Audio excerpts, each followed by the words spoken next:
ئایا ئەزانی کە نەخۆشی شەکرە زۆرینەیان لە کام جۆرن؟ تۆی چارەخواست پێویستەکە جۆری نەخۆشی شەکرەکەت بزانی.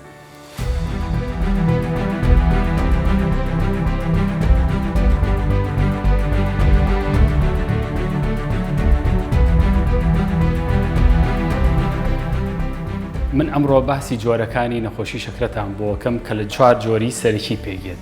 جۆری یەکی شەکرە کە ئەم جۆریان بە زۆری لە مناڵانە ڕوئەیات و پەنکریاز ناتوانێت ئینسۆلین دەربات. جۆری دوی شەکرە کە بە نزیکەی لە 90% توشبووان لەم جۆرن کە خانەکانی پەنکریاز دەتوانن ئیشکەن، بەڵام خانە و شانەکانی لەش ناتوانن وەک پێویست وەڵامدانەوەیان هەبێ بۆ ئەو بڕە ئینسۆلینەی کە هەیە.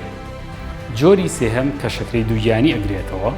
ئەم جۆرە بە ناوەکەیە دیارە کە لە کاتی دووگیانیە هەیە و دوای دووگیانی نامێنێت. جۆری چوارهەمیان کە جۆرێکی زۆر دەگمەنە کە چەند حاڵەتێکی تایبەت دەگرێتەوانێ لەو کاتانەیە نەخۆشەکە تووشی شەکرە ئەبێت بە هیوای تەندروستێکی باش و سەلامەتی بۆ هەملایەک.